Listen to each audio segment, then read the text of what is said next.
इफिसियों की पत्री में हम देखते हैं 6 अध्याय, खास तौर पर 6 अध्याय में प्रेरित पौलुस कलीसिया के लोगों को आत्मिक युद्ध के बारे में बता रहे हैं। आत्मिक युद्ध में आर्मर ऑफ गॉड, कुछ देर पहले ही 6 अध्याय में ही उन्होंने शुरू की थी कि आत्मिक युद्ध में हमें क्या क्या आर्मर्स ज़रूरत है, उसके बारे में पौलुस बात कर रहे थे, कलीसिया को बता रहे थे। परंतु अभी पौलुस कहते हैं कि अभी आपको एक्शन का समय आ गया है। सिर्फ आपके आर्मर्स क्या है, क्या क्या आर्मर्स को हम हिंदी में क्या कहते हैं, क्या क्या हथियार की ज़रूरत है। सिर्फ मेरे पास ये हथियार है, ये हथियार है, ये हथियार है, हथियार के बारे में जानकारी ही काफ़ी नहीं है, परंतु you have to come to action. उसको प्रायोगिक जिंदगी में ले आना है कर अभी इस जो पढ़े हुए पद्यांश पे हम देखते हैं पौलुस कहते हैं एक प्रायोगिक जिंदगी में हमें क्या करना है, how we have to come to an action. परंतु पौलुस कहते हैं ये जो लड़ाई है कोई तलवार या तीर के साथ नहीं है, परंतु परमेश्वर ने मेरे और आपके जिंदगी में एक बहुत बड़ा एक हथियार दिया है, वो है प्रार्थना। प्रार्थना का हथियार परमेश्वर ने हमें दिया है। इस युद्ध को लड़ने के लिए हम सबके पास परमेश्वर ने एक रिसोर्स दी है, एक हथियार दिया है, वो प्रार्थना है। हमें से कई सारे लोग, कई विश्वासी लोग इस बात को समझ नहीं पाते हैं कि हम एक युद्ध में हैं, we are in a battle. हर समय हमारे चारों तरफ हमें इस विश्वास के जिंदगी से गिराने के लिए परीक्षाएं हमारे चारों तरफ आती हैं। एक ऐसे दुश्मन का हम सामना करते हैं जिसको हम देखते तो नहीं हैं, परंतु बहुत शक्तिशाली है। An unseen but a very powerful conflict that we have, powerful army, powerful enemy that we have. और कई बार हम इस बात को केवल अपने थियोलॉजिकल कॉन्सेप्ट की तरह ही हम उसको लिमिट कर देते हैं। यानी कि हम कहते हैं हाँ पता है एक शैतान है, वो शक्तिशाली है, केवल समझ ही है, समझ में ही हम इस बात को सीमित कर देते हैं। परंतु प्रायोगिक बात में, प्रायोगिक जिंदगी में शैतान का सामना कैसा करना है कर हमें कई बार मालूम नहीं होता है। जिंदगी के हर एक जिंदगी जो हम जीते हैं ये एक रियलिटी है, एक चुनौती है। आप आंख खोलते ही, घर से बाहर निकलते ही आपके चारों तरफ एक ऐसा अनजान जो आप देखते भी नहीं है, एक ऐसा दुश्मन आपके सामने आ खड़ा है। आप उसका सामना कैसे करते हैं? आज के इस पद्यांश में पौलुस हमें इस तरीके से बात करना चाहता है। शैतान जो परमेश्वर का दुश्मन है वो आपका भी दुश्मन है। Satan who is an enemy of God is your enemy as well। और शैतान का एक ही उद्देश्य है कि आपको गिराए, आपको खत्म करे। पहले पत्रस उसके 5 अध्याय उसकी 8वीं आयत हम सब जानते हैं। पहले पत्रस 5 अध्याय उसकी 8वीं आयत में क्या लिखा है?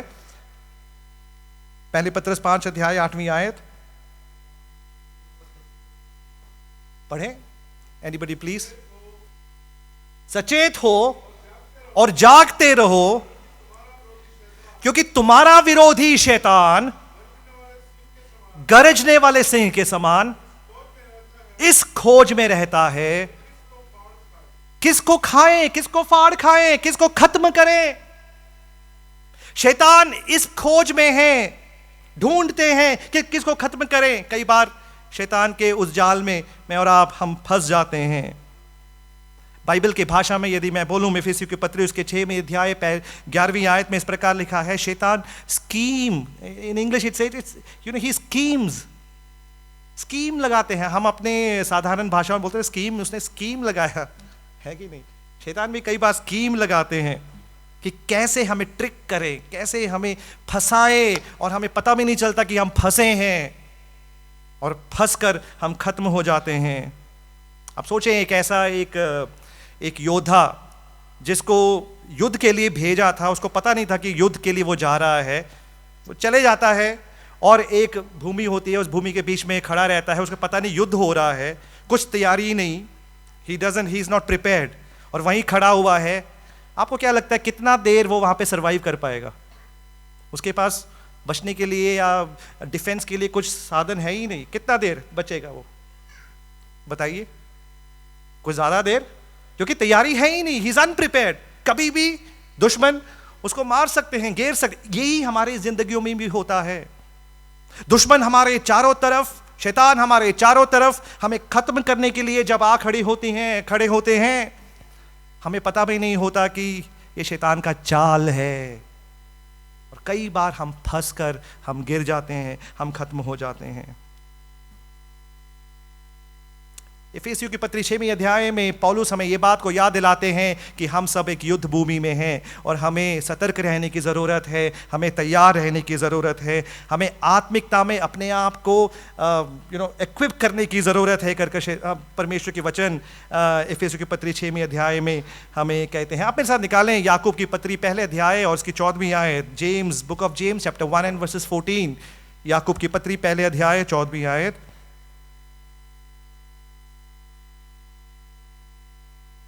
कोई पढ़े? हाँ हाँ हाँ, देखो परीक्षा में कैसे पढ़ता है, अपनी ही अभिलाषा से खिंचकर, फंसकर, he is dragged away, you are dragged away. ये ऐसा होता है, ये भाषा कैसा है कि जब आप में से मुझे पता नहीं कितने लोगों ने फिशिंग किया है। जब फिशिंग करते हैं, मछली को पकड़ते हैं, आप इंतजार करते हैं कहीं कुछ मछली आए और आप क्या करते हैं, आप उस ट्रैप को लगाते हैं, आप उसको। शैतान यही करते हैं, ट्रैप। हमारे चारों तरफ वो ट्रैप लगाने की कोशिश करते हैं, कैसे आपको ट्रैप करे और आपको फंसाए और आप फंसे और आपकी जिंदगी नष्ट हो, नाश हो।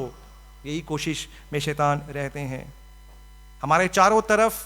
He is a master Hunter, he is a master fisherman, he sets his trap कि हमें फंसाएं। परंतु इस पद्यांश के द्वारा प्रेरित पौलुस हमें यह बात बताना चाहते हैं कि शैतान के चाल में हम नहीं फंसना है।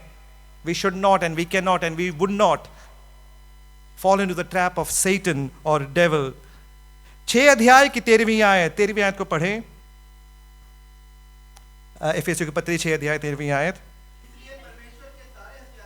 हाँ, कहते हैं परमेश्वर के सारे हथियार को बांधो। ये सारे उसके विवरण करने के लिए मेरे पास समय नहीं है। कहते हैं कि परमेश्वर के सारे हथियार को बांधो, आगे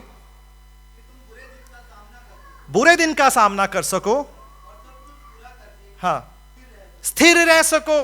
उस पूरे हथियार को हम बांधो। ये बात को समझ लो कि आप एक युद्ध भूमि में हैं। यदि आप युद्ध भूमि में हैं, हथियार नहीं है, कैसे हम खत्म होंगे? इसी तरह परमेश्वर के वचन हमें याद दिलाते हैं, हर हथियार को बांध दो। परंतु आज सुबह के समय एक हथियार जो परमेश्वर ने हमें दिया है, बहुत महत्वपूर्ण हथियार, और जिसके द्वारा हम शैतान का सामना कर सकते हैं, वो है प्रार्थना। प्रार्थना का हथियार, द वेपन ऑफ प्रेयर। और इस पद्यांश में 18 आयत से लेकर 20वीं आयत तक पौलुस विभिन्न प्रकार की प्रार्थनाओं के बारे में यहां हमें याद दिलाते हैं। Many different kinds of prayers. कई बार हम जो प्रार्थना करते हैं, हमें एक प्रार्थना सिखाया गया है, वही प्रार्थना हर समय के लिए हम वही प्रार्थना करते हैं कि नहीं? हम करते हैं।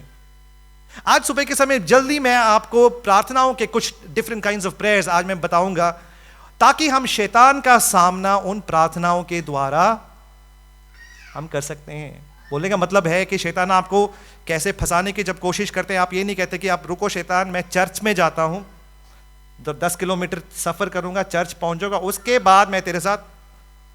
समय नहीं है हमारे पास। जिस क्षण शैतान हमें फंसाने की कोशिश करते हैं, उसी क्षण आप शैतान को हरा सकते हैं, क्योंकि परमेश्वर ने आपको एक वेपन दिया है, वो prayer, the weapon of prayer. पहली बात हम देखेंगे उसके 18वीं आयत, 6 अध्याय के 18वीं आयत को पढ़ें। पहले प्रार्थना का एक विवरण। What is that first kind of prayer? English में लिखा है आत्मा में, प्रे इन द स्पिरिट। आत्मा में प्रार्थना करो। अब इस पद्यांश जो आत्मा में प्रार्थना करना है, हमें से कई सारे लोग इसको गलत इसको इंटरप्रेट करते हैं। हम बोलते हैं अन्य भाषा बोल बोल के प्रार्थना करो। अरे अन्य भाषा बोला, आपको समझ नहीं आया आपने क्या प्रार्थना किया? हमें समझ आया क्या प्रार्थना किया? हमें समझ नहीं आया। किसी विषय के लिए जब आप प्रार्थना करते हैं, आत्मा में प्रार्थना करना। अब ये आत्मा में हम प्रार्थना कैसे करते हैं? वचन में लिखा है आत्मा में चलो, कि आत्मा में चलने के लिए कहते हैं परमेश्वर की आत्मा के द्वारा चलाए चलो। इसका मतलब है हमारे जिंदगी का नियंत्रण परमेश्वर की आत्मा करे।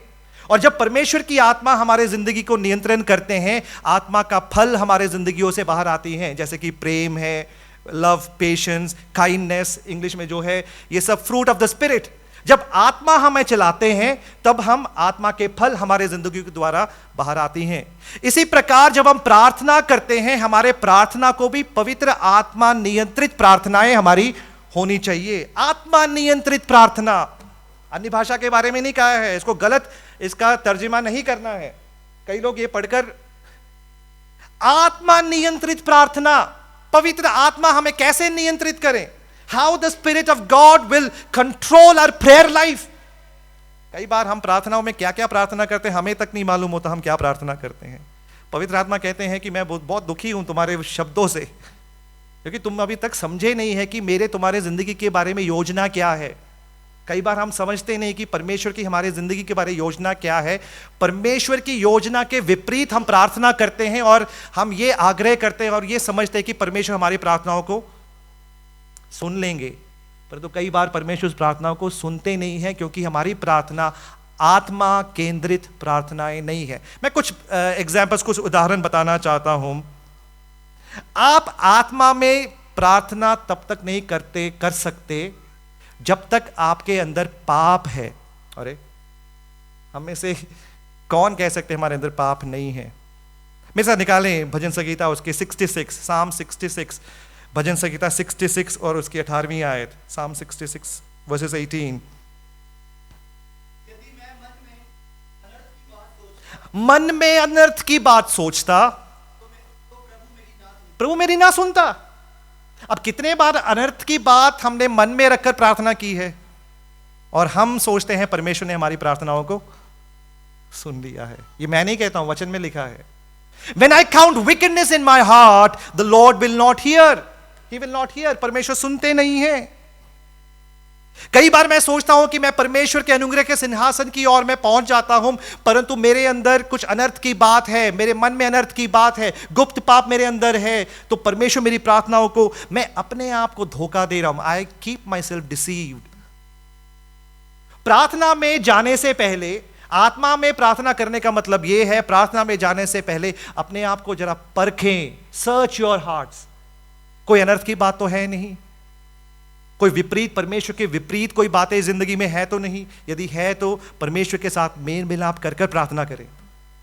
आत्मा आपको याद दिलाएंगे, पवित्र आत्मा मुझे और आपको याद दिलाएंगे, प्रार्थना कर रहे हैं इससे पहले परमेश्वर के साथ मेल मिलाप करने की जरूरत है। Be one with God. हम परमेश्वर से कुछ बात ने, कई बार हम ये कहते कि परमेश्वर को ये बात कैसे बताएंगे, ये पाप की बात शब्दों से कैसे बाहर निकालेंगे। अरे परमेश्वर, हमारे गुप्त जिंदगियों को जानने वाले परमेश्वर के सामने,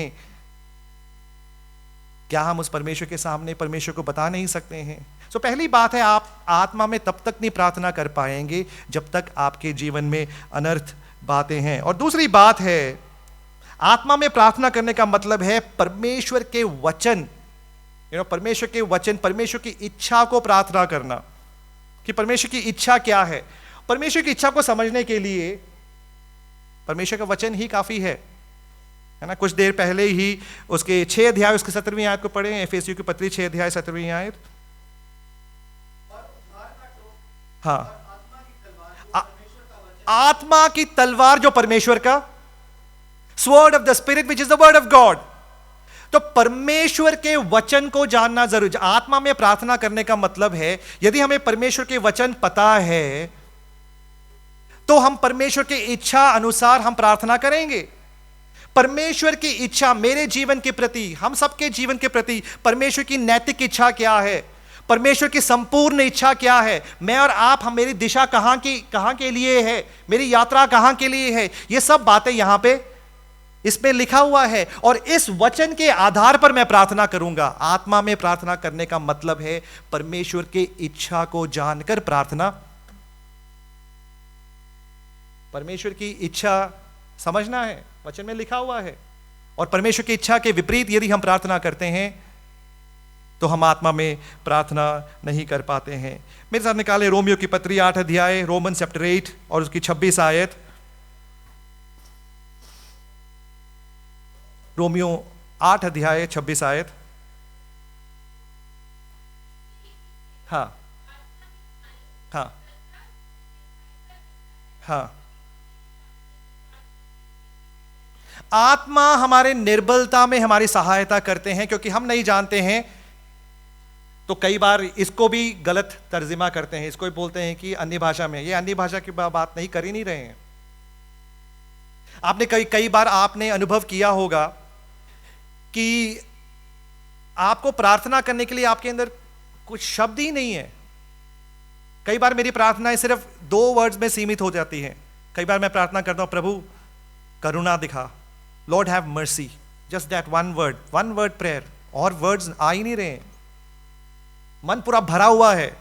आपके जो हर्ट हैं, आपके हृदय की बातें हैं, वो परमेश्वर की आत्मा परमेश्वर तक पहुंचाते हैं, आपके हृदय की बातें। और कई बार मेरी प्रार्थना सिर्फ यही होती, प्रभु तेरी इच्छा पूरी हो, बस। आगे कुछ विवरण करने के लिए है ही नहीं, मैं बता नहीं पा रहा हूं क्योंकि मेरा मन इतना खेदित है, मतलब दुखी है, और शब्दों में मैं उस बात का विवरण नहीं कर पा रहा हूं। तो वहां पे लिखा है परमेश्वर की आत्मा हमारे शब्दों को परमेश्वर की तरफ, परमेश्वर के पास ले जाते हैं। तो पहली बात है प्रार्थना करने का, जब हमें हथियार परमेश्वर ने जो दिया है वो है प्रार्थना। और पहली बात है आत्मा में प्रार्थना करना। आत्मा में, जब भी हम देखें कि जब भी परीक्षा में फंसने जा रहे हैं, फंस जाएंगे, उस समय, उससे पहले आत्मा में प्रार्थना करना। Pray in the spirit, we got to pray in the spirit. प्रार्थना में, आत्मा में प्रार्थना करने का मतलब इस प्रकार है, फॉर एग्जाम्पल यहाँ एक क्वायर है, डिफरेंट इंस्ट्रूमेंट्स बजा रहे हैं। यहाँ पे कोई कंडक्टर तो नहीं है, परंतु कई बड़े बड़े क्वायर्स में आपने देखा है कंडक्टर होते हैं, वो कंडक्ट करते हैं, वो है ना, उनके आदेशों पर लोग इंस्ट्रूमेंट्स प्ले करते हैं। आप सोच के देखिए, कोई उनके आदेशों पर प्ले नहीं कर रहे हैं, सब अपने अपने बजा रहे हैं, मनमानी बजा रहे हैं, तो क्या होगा? It would B A chaos. मैं और आप, हम सब जो यहाँ प्ले कर रहे हैं, ये कोई एक स्केल में बजा रहे हैं, कोई और स्केल बजा रहे हैं, कोई ड्रम कुछ और बजा रहे हैं, कोई ये अपने अपने मन मर्जी बजा रहे हैं। It will B chaos, it will B unorganised, it will be selfish. परंतु जब आत्मा के द्वारा, कोई एक कंडक्टर हमें चला रहे हैं, आत्मा के द्वारा हम चलाए चलते हैं, आत्मा के द्वारा हमारी प्रार्थनाएं होती है, तो हमारी प्रार्थनाएं परमेश्वर केंद्रित प्रार्थनाएं होते हैं, स्वयं केंद्रित प्रार्थनाएं नहीं होती है। और हमारी प्रार्थनाएं परमेश्वर केंद्रित प्रार्थना होनी चाहिए। परमेश्वर ने प्रार्थना हमें सिखाया है। कई बार हमारी प्रार्थनाएं सेल्फिश प्रेयर्स होती है, प्रभु मेरे बच्चे मैं में सीमित है। परंतु वचन में लिखा हुआ है कि हमारी जिंदगी किस प्रकार की होनी चाहिए, परमेश्वर में हमारी जिंदगी किस प्रकार की होनी चाहिए। तो सबसे पहली बात, हमें यह बात समझने की जरूरत है, हमारी प्रार्थनाएं आत्मा में प्रार्थनाएं होनी चाहिए, परमेश्वर की वचन के अनुसार। प्रार्थना जब हम करते हैं, इस वचन को भी समझने की जरूरत है जब हम प्रार्थना करते हैं, क्योंकि परमेश्वर के वचन में हर बातें सीधे सीधे लिखी हुई हैं। दूसरी बात है, हमें प्रार्थना कब करना चाहिए, व्हेन वी मस्ट प्रे। 6 अध्याय के 18वीं आयत में उसका जवाब दिया है, कब प्रार्थना करना चाहिए, पढ़ें। हर समय, ऑल टाइम्स। अरे हर समय, ये तो बहुत मुश्किल है, काम भी है ना। प्रार्थना के लिए मैंने दिन में 5 मिनट रखा हुआ है, वो 5 मिनट में मेरी प्रार्थनाएं है कि नहीं। दिन में मैंने स्केड्यूल किया हुआ है 5 मिनट की प्रार्थना, बाकी सब अपने लिए। नो, यहां पे कहा है हर समय, every time, all the time. बहुत मुश्किल है। जिंदगी के तरक्की के समय में भी, जब आप पराजित होते हैं उस समय में भी प्रार्थना करें। जब आपने एक दौड़ को पूरा कर लिया है, एक मुकाम पा चुके हैं, उस समय प्रार्थना करें। जब आप हार चुके हैं उस समय प्रार्थना करें। उस समय प्रार्थना करें जब आपको लगता है परमेश्वर आपके करीब है, और जब आपको लगता है कि परमेश्वर है कहां, उस समय में भी प्रार्थना करें। All the moments of your life, pray, keep praying। यीशु मसीह कहते हैं लूका रचित सुसमाचार उसके 21 अध्याय 36वीं आयत में, निरंतर प्रार्थना करते रहो, वॉच एंड प्रे ऑलवेज। प्रार्थना करते रहो, निरंतर प्रार्थना करते रहे। प्रेरितों के काम उसके 6 अध्याय 4 आयत में प्रेरितों के बारे में लिखा है कि वो निरंतर प्रार्थना में अपने आप को वो लगे रहें। They were continually in prayer। प्रेरितों के काम 10वें अध्याय में कुरनेलियुस के बारे में इस प्रकार कहा है कि वो ऐसा व्यक्ति था जो निरंतर प्रार्थना करता था। और उस पद्यांश को हम जानते हैं, पहले थिस्सलुनीकियों 5 अध्याय 17वीं आयत में लिखा है, प्रे विदाउट सीजिंग। पढ़िए पहले थिस्सलुनीकियों 5 अध्याय 17वीं आयत।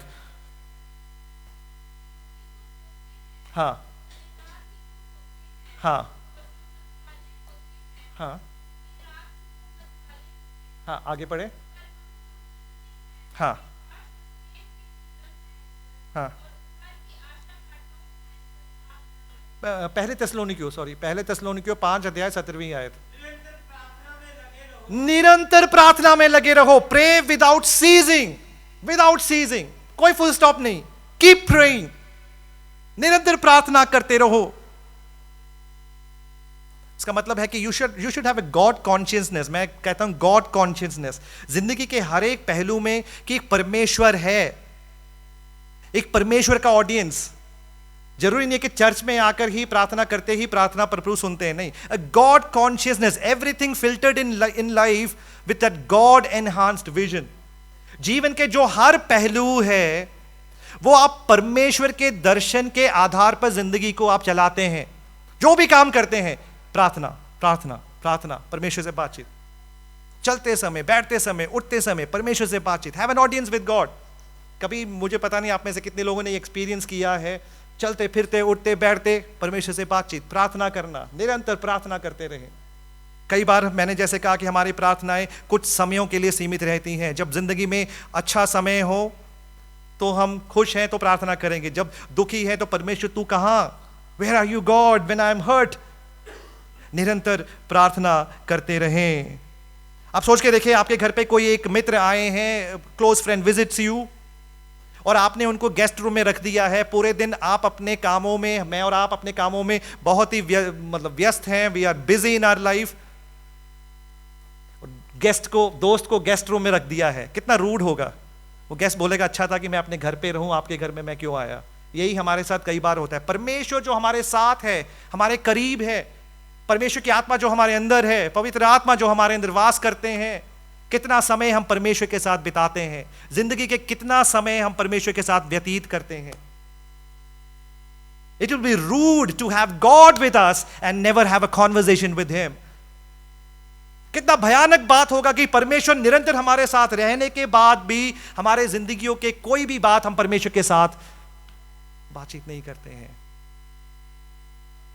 कई बार मैंने ये कहा है कि इस पुलपिट से भी कहा है, your prayer should be like a dry cough. एक सूखी हुई क्या है, खांसी की तरह, ड्राई कॉफ। आपने एक्सपीरियंस किया होगा, जब ड्राई कॉफ होता है आप अपने आप को रोक नहीं सकते, पानी जितना पियो it just keeps come. And that's how your prayer life should be. Keep praying, प्रार्थना निरंतर करते रहें। जब भी कोई काम प्रार्थना कर, परमेश्वर को अपने बातचीत बताएं, अपने दिल परमेश्वर के सामने खोलें। वही मैंने कहा, आत्मा में जब प्रार्थना करना है, कई बार जब शब्द नहीं आते हैं, एक दो शब्द में आपके सब बातें जब आप सीमित करते हैं, आप परमेश्वर के सामने उस बात को रख रहे हैं। परंतु हमारी जिंदगियों में क्या होता है कि हम आखिरी, the last resort is God. We tried all of our means, हम अपने सब तरकीबें सोचने के बाद आखिर में हम परमेश्वर के पास हम जाते हैं। और तीसरी बात है, तो पहली बात हमने देखा आत्मा में प्रार्थना करना, दूसरी बात देखा निरंतर प्रार्थना करना, कीप प्रेइंग ऑलवेज। तीसरी बात हम देखें क्या लिखा है, हर तरह की प्रार्थना। लिखा है वहां पे 18वीं आयत में, सब प्रकार की प्रार्थना। हाँ, हर प्रकार की, सब प्रकार की प्रार्थना, ऑल काइंड्स ऑफ प्रेयर, सब प्रकार की प्रार्थना। बचपन में मुझे सिखाया गया था, मैं एक ही प्रार्थना करता था, रात को जो सोने वाले प्रार्थना, प्रभु डर से बचाना, सुबह उठने में मुझे मदद करना। वो जो 2 लाइन प्रार्थना, वो हर चीज के लिए मैं वही प्रार्थना करता था कि परमेश्वर ये प्रार्थना ये सुन लेना, God this is what my prayer is. हर तरह की, हर सब प्रकार की प्रार्थनाएं। हमें एक प्रार्थना जरूर पता है, एक जो प्रार्थना वो है कि जब हम ट्रायल्स में पड़ जाते, जब क्या इमरजेंसी प्रार्थनाएं है ना, इमरजेंसी प्रेयर्स। वो इमरजेंसी प्रार्थनाएं हमें सबको पता है कि अभी मुश्किल में, संकट में, प्रभु सुनो, ये प्रार्थना। पर जब अच्छे समय में है, परमेश्वर की स्तुति आराधना करते हैं हम? नहीं। हर प्रकार की स्तुति आराधना, कन्फेशन, हमारे पाप की प्रायश्चित, जरूरत, पर हमारी सबकी प्रार्थनाएं एक तरह की प्रार्थना में सीमित है, वो है जरूरत को पूरा करो प्रभु। Many times we limit our prayer to just our needs. Fulfil my needs O God. आप सोच के देखें, आप एक रेस्टोरेंट में जाते हैं जहां पे बूफे लगा हुआ है ना? हम सब गए हैं बूफे, जहां पे डिफरेंट वैरायटी, सैलड, स्वीट्स, मतलब खाने का डिफरेंट वैरायटीज है, यू नेम इट। और आपने देखा एक व्यक्ति वहां पर जा रहे हैं, प्लेट में सिर्फ गाजर रखा हुआ है, और आप वो गाजर ही खा रहे हैं और कुछ नहीं खा रहे हैं, आप उनके बारे में क्या बताएंगे? आपका एस्टिमेशन क्या होगा उनके बारे में? हमें खाना खाने, जब दूसरे एग्जाम्पल लेता हूं, जब हम खाना खाते हैं, हम डिफरेंट तरह के खाने, आप सोच के तो आप प्रोटीन ही खाते रहेंगे तो क्या होगा? डेफिशिएंसी किसी और में डेफिशिएंसी होगी कि नहीं? हम किसी एक चीज ज्यादा हम कार्बोहाइड्रेट ही खाते रहें तो डेफिशिएंसी होगी। एक बैलेंस डाइट जरूरी है, हर प्रकार के खाना जरूरी है, हर प्रकार का डाइट जरूरी है। इसी प्रकार हर तरह के प्रार्थना, हर every kind of prayer we must have different kinds of prayer. ये बात अपने जिंदगी में रखें कि एक गोल रखें कि आपके प्रार्थना में हर तरफ के प्रार्थना, हर तरीके के प्रार्थना। दानियल उसके 9 अध्याय में हम देख सकते हैं, दानियल 9 अध्याय, दानियल का जो मॉडल ऑफ प्रेयर है, डिफरेंट एस्पेक्ट ऑफ प्रेयर वो रखते हैं। दानियल 9 अध्याय, यदि किसी ने खोला हो उसके 4 आयत को पढ़ें, 4 आयत। Daniel chapter 9 versus 4। हाँ हाँ हाँ हाँ, देखो, महान और भय योग्य एडोरेशन, परमेश्वर के उस महानता को याद करके हमारी प्रार्थनाओं में कितने बार हम परमेश्वर की स्तुति करते हैं, परमेश्वर तू महान है, मेरी योग्यता भी नहीं है कि तेरे नाम को मेरे मुंह में मैं ले सकूं, मैं बोल सकूं, आई एम नॉट इवन वर्दी योर गॉड। हम कितने बार उनके महानता को याद कर उनकी स्तुति करते रहते हैं, कितने बार दिन में, कितने बार परमेश्वर को सराहते हैं। You adore God, you speak good about him, you worship him, आप उनकी आराधना करते हैं, शब्दों के द्वारा आराधना करते हैं। कितने बार हम करते हैं?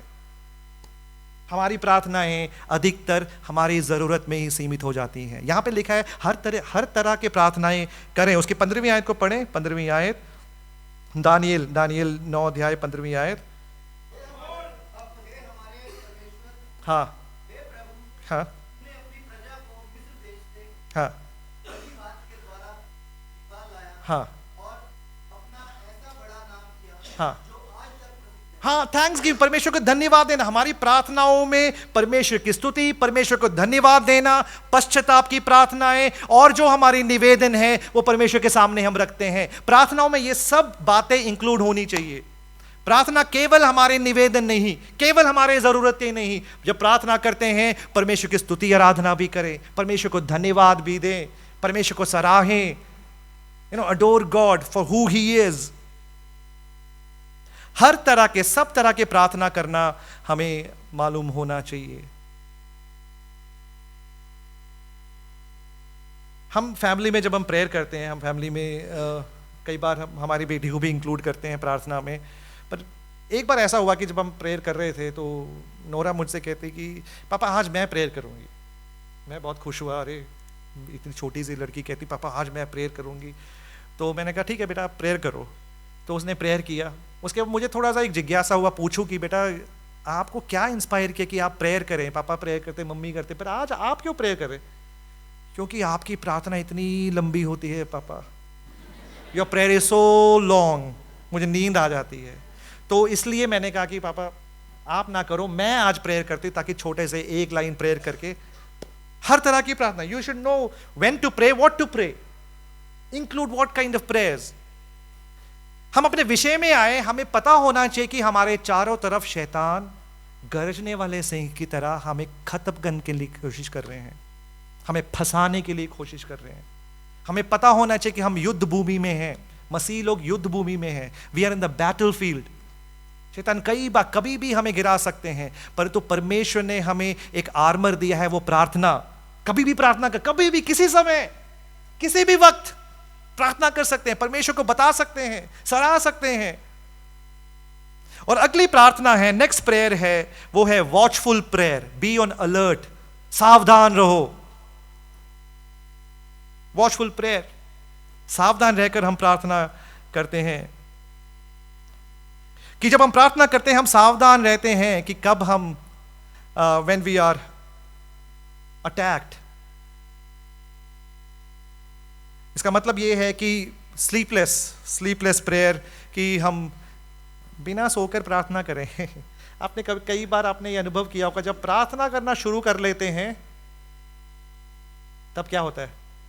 हाँ, नींद आ जाती है कि नहीं? यहां पे लिखा है नहीं, नींद को भगाना है,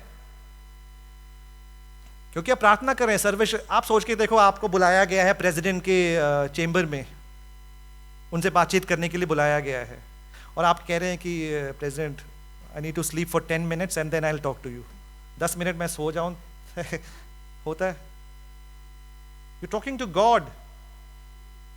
प्रेसिडेंट छोड़ो, हमारे ऑफिस के बॉस के साथ अगर हमारा कुछ मीटिंग हो, प्रेसिडेंट तो बहुत दूर की बात है, कभी सो कर हम उनसे बात करते हैं नींद में? No, but when we speak to God, तो ऐसे समय में प्रार्थना करें जब आप सतर्क हैं, जब आप जगे हुए हैं।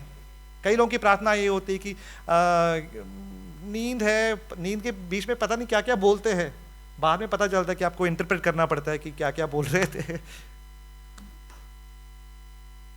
ऐसे समय में प्रार्थना करें जब आप सोते नहीं हैं, when you are not sleepy, awake।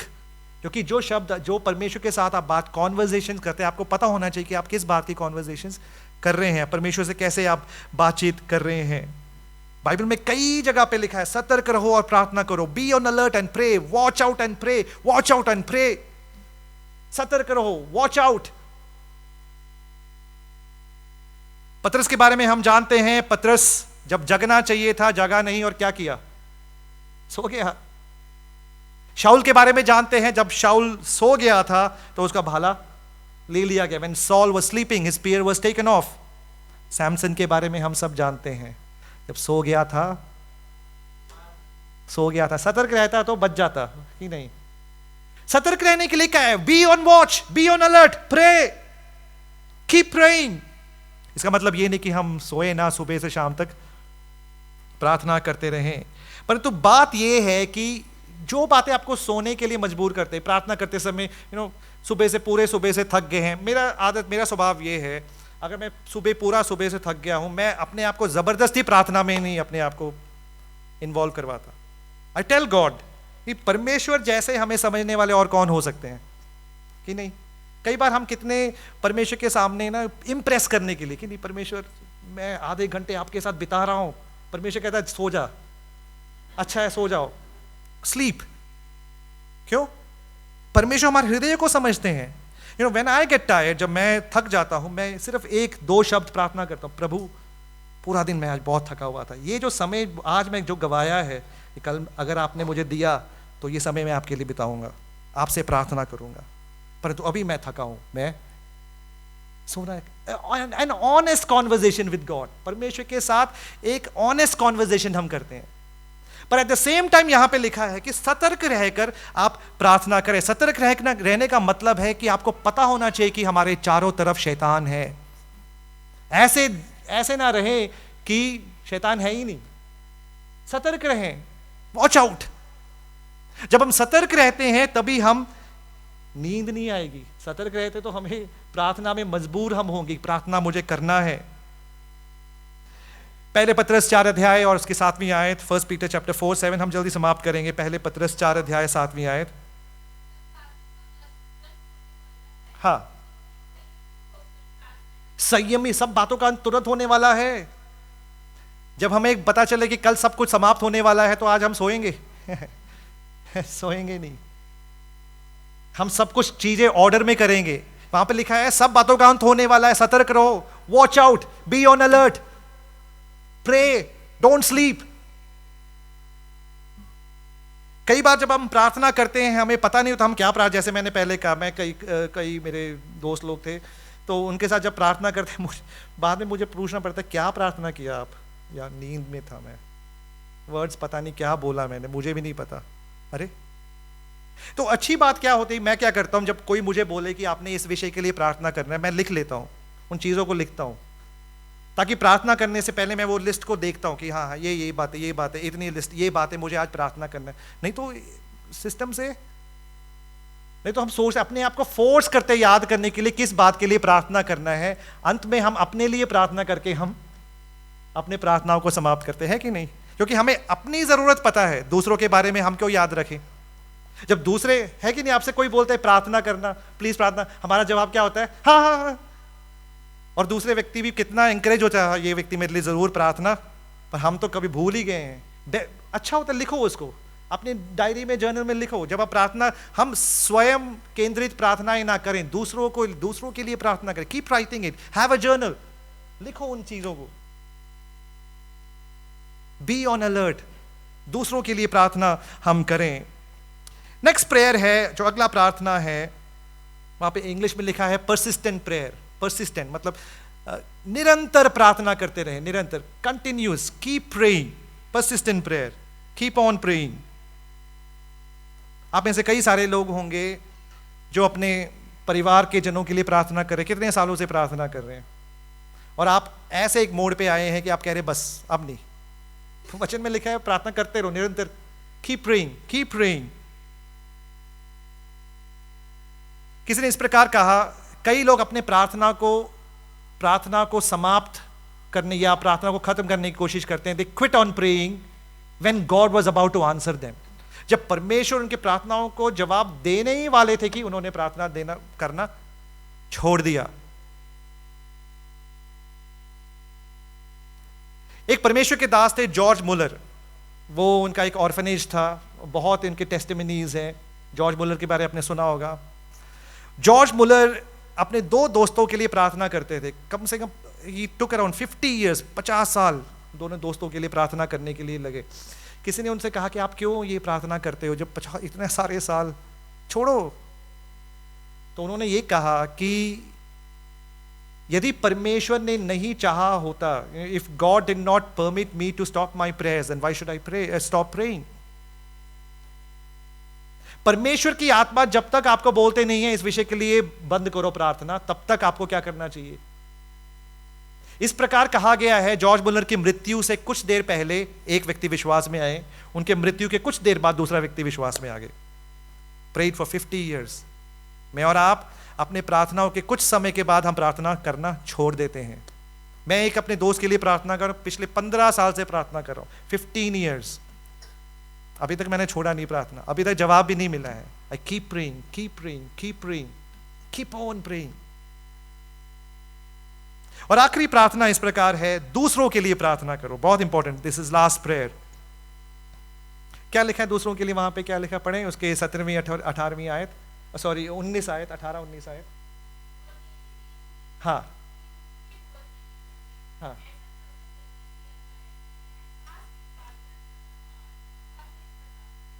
कई बार हमारे प्रार्थनाएं स्वयं केंद्रित प्रार्थनाएं होती है। क्या हम इस बात के गिल्टी नहीं है? हमारी प्रार्थनाओं में अगर आप उसको मेजर करें, 95% of our prayers are about us, me, my self, 5% दूसरों के लिए। पर यहां पे है कि हम दूसरों के लिए प्रार्थना करें। वहां पे लिखा है हमारा पिता। जब यीशु मसीह ने प्रार्थना करवाया, मतलब प्रार्थना करना सिखाया, our father in heaven, he didn't my father in heaven, did he ever say my father in heaven? No, English में it's our father who art in heaven। हे हमारे बाप, हमारा मतलब we are body of Christ, we got to pray, एक दूसरे के लिए प्रार्थना करें। हे हमारे पिता, हे हमारे बाप। कई बार हमारी प्रार्थना हे मेरे बाप हो जाते हैं, O my father. We got to pray for one another, एक दूसरे के लिए प्रार्थना करें। जब हम एक दूसरे के लिए प्रार्थना करते हैं तो परमेश्वर हमारी प्रार्थनाओं का भी जवाब देते हैं। जब हमारी प्रार्थना स्वयं में केंद्रित हो जाती है, when focus is on our needs, तब हम सेल्फिश हो जाते हैं, स्वयं केंद्रित हो जाते हैं। आज सुबह के समय मैं आपको इस बात को याद दिलाना चाहता हूं कि आप इस बात को समझें कि आप एक युद्ध भूमि में हैं। अपने मसीही जिंदगी को लाइटली ना ले, बिल्कुल लाइटली ना दे। परमेश्वर है, मैं हूं, एक दिन जाना है। नो, पहले पत्रस 5 अध्याय उसके 8वीं आयत में लिखा है, तुम्हारा दुश्मन जो गरजने वाले सिंह की तरह है कि तुम्हें कभी भी गिराने की कोशिश करें। हमें में और मुझे आपको पता ही नहीं होता तो हम कितना ज्यादा परमेश्वर के साथ अपना समय बिताना है। How much more we have to spend time with God. अपनी जिंदगी को जरा हम परख कर देखें, क्या हम आत्मा में प्रार्थना करते हैं कि नहीं? आत्मा में प्रार्थना करने का मतलब है परमेश्वर की इच्छा अनुसार प्रार्थना करते हैं कि नहीं। परमेश्वर की इच्छा उनके वचन में लिखा है। इच्छा क्या है? उनके वचन में सब कुछ है। हमारा जन्म, हमारे संसार में रहना, हमारा डेस्टिनेशन क्या है, सब कुछ यहाँ पे लिखा हुआ है कि नहीं। हमारा डेस्टिनेशन क्या है? स्वर्ग में जाना है कि नहीं, वो डेस्टिनेशन। और हमारी प्रार्थना में हम प्रार्थना कर रहे हैं परमेश्वर 400 साल मुझे यहाँ पे, तो we are praying in contrary to God's will. परमेश्वर ने कहा समय आ गया है अब आ जाओ, पर हम कह रहे हैं नहीं नहीं नहीं, अब वहां नहीं आना, यहां पे रहना है, कॉन्ट्ररी टू गॉड्स विल। आत्मा में प्रार्थना करने का मतलब है परमेश्वर की इच्छा को जानकर वो इच्छा के द्वारा केंद्रित हमारी प्रार्थनाएं होनी चाहिए। तो अपने आप को जरा हम पूछें कि हमारी प्रार्थनाएं आत्मा में हम प्रार्थना करते हैं कि नहीं, स्वयं केंद्रित प्रार्थनाएं हैं कि नहीं। और दूसरी बात हमने देखा कि हर समय on all occasions we must pray, ना केवल उन समयों में जब हम मुसीबत में हैं और परमेश्वर के पास जाएं, पर उस खुशी के समय में भी परमेश्वर को धन्यवाद देना, उस खुशी के समय में परमेश्वर की आराधना करना, परमेश्वर की स्तुति करना। हम हर्षोल्लास तो हम होते हैं, no we are excited about our achievements in life, we are excited about the success in life, but do we celebrate it with God, praising him, by praising him? क्या हम उस खुशी को परमेश्वर के साथ मनाते हैं, परमेश्वर की आराधना कर कर, परमेश्वर की स्तुति कर कर मनाते हैं कि नहीं, कि केवल हमारे दुखों के समय में ही परमेश्वर के साथ हम समय बिताते हैं? तीसरी बात हमने देखा कि हर प्रकार की प्रार्थनाएं, every kind of prayer, not just emergency prayers, all kinds of prayer, केवल इमरजेंसी प्रार्थनाएं नहीं, स्तुति, धन्यवाद, पश्चाताप और दूसरों के लिए मध्यस्थ प्रार्थनाएं, दूसरों के लिए प्रार्थना करना। अपने जीवन में स्केड्यूल करें टाइम को कि इतने से इतने टाइम तक मैं दूसरों के लिए प्रार्थना, केवल दूसरों के लिए प्रार्थना करूंगा, इतने से इतने समय तक मैं केवल परमेश्वर की स्तुति करता रहूंगा। फॉर एन एग्जाम्पल, मैं एक एग्जाम्पल देता हूं, उदाहरण देता हूं। अच्छा होता है जब हम सुबह उठते हैं, अपने प्रार्थनाओं को केवल स्तुति में आप कन्वर्ट करें, स्तुति, जस्ट प्रेज गॉड।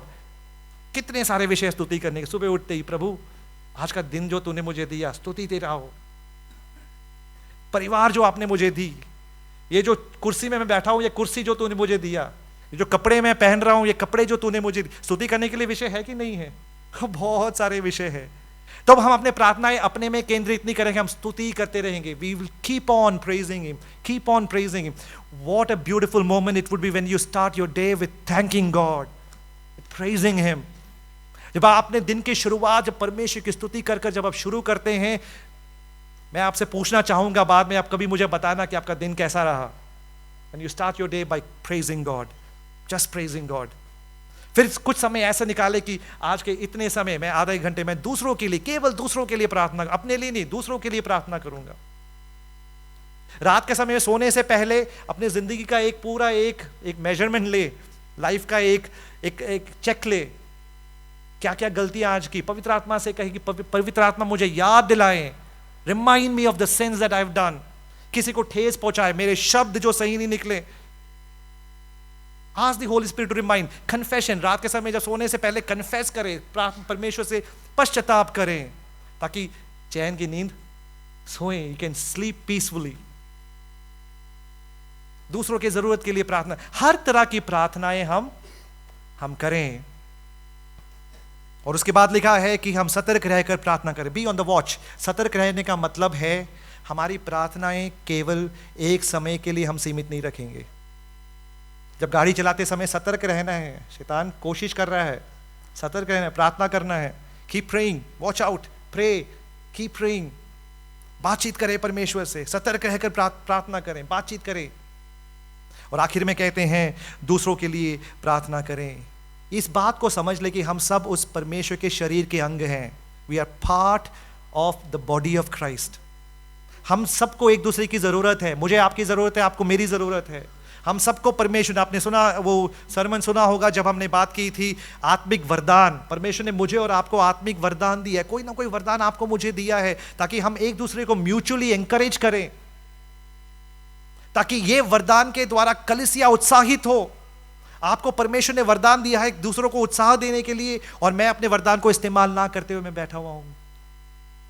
परमेश्वर कहते हैं कि आप एक दूसरे के लिए प्रार्थना करें। ये बात को समझे कि हम उस परमेश्वर के देह के अंग हैं। आज हम अपने प्रार्थना के जीवन को थोड़ा नया बनाएं। Let's change our prayer habits. एक समर्पण करें, प्रार्थना करें, परमेश्वर से कहे, परमेश्वर मैं अपने प्रार्थना का जो टाइम टेबल है उसको बदलना चाहता हूं, मेरे प्रार्थना में चीज़ों को इंक्लूड करना चाहता हूं, ताकि आपके साथ हर समय, सबसे ज़्यादा समय मैं आपके साथ बिताना चाहता हूं। हम कुछ क्षण अपने आंखों को बंद करें, एक निर्णय परमेश्वर के सामने हम लें।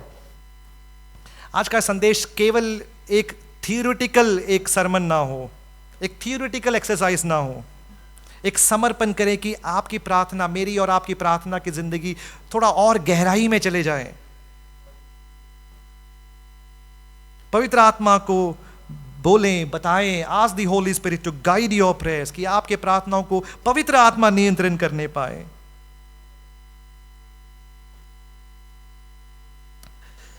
एक समर्पण करें, हम सब एक निर्णय लें। आज यहां से जाने से पहले एक निर्णय लें, प्रभु मेरी प्रार्थना की जिंदगी को मैं बदलना चाहता हूं, आपके इच्छा अनुसार मैं जीना चाहता हूं प्रभु।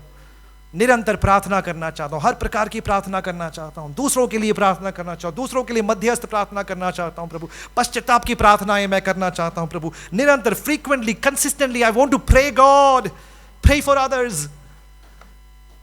हालेलुया, हालेलुया। स्वर्गीय पिता, हम धन्यवाद देते हैं आपके वचन के लिए, जो हमें प्रार्थना की शक्ति, प्रार्थना की सामर्थ और प्रार्थना की ज़रूरत हमें बताते हैं प्रभु। आत्मा में प्रार्थना करने के लिए आप हमें मदद करें, आपके इच्छा को जानने के लिए आप हमें मदद करें प्रभु, और आपके पवित्र आत्मा के सामर्थ को समझने के लिए आप हमें मदद करें। हमें आप सिखाएं कि हम हर समय प्रभु, हर अवस्थाओं में हम प्रार्थना कर सकें। प्रार्थना के हर एक बातों को हम अपनी प्रार्थनाओं में ले आएं प्रभु। हमें मदद करें कि हम सतर्क रहें और जानें कि हमारे चारों तरफ शैतान गरजने वाले सिंह की तरह है कि हमें कब खत्म करें, परंतु हम प्रार्थना में सतर्क रहकर प्रभु जी हमारे हर एक बातों को आपके पास हम ले आएं। आज सुबह के समय प्रभु हम अपने आप को समर्पण करते हैं और हम प्रार्थना करते हैं हमारी प्रार्थना की जिंदगी, प्रार्थना के स्वभाव को आपके पवित्र आत्मा के सामर्थ के द्वारा प्रभु हम बदल पाएं, ताकि जब आप हमें देखते हैं प्रभु, हमें एक उपयुक्त दास की तरह आप हमें देखें। आपके नाम की महिमा हो प्रभु। यीशु मसीह के नाम में हम इस प्रार्थना को मांगते हैं, आमीन।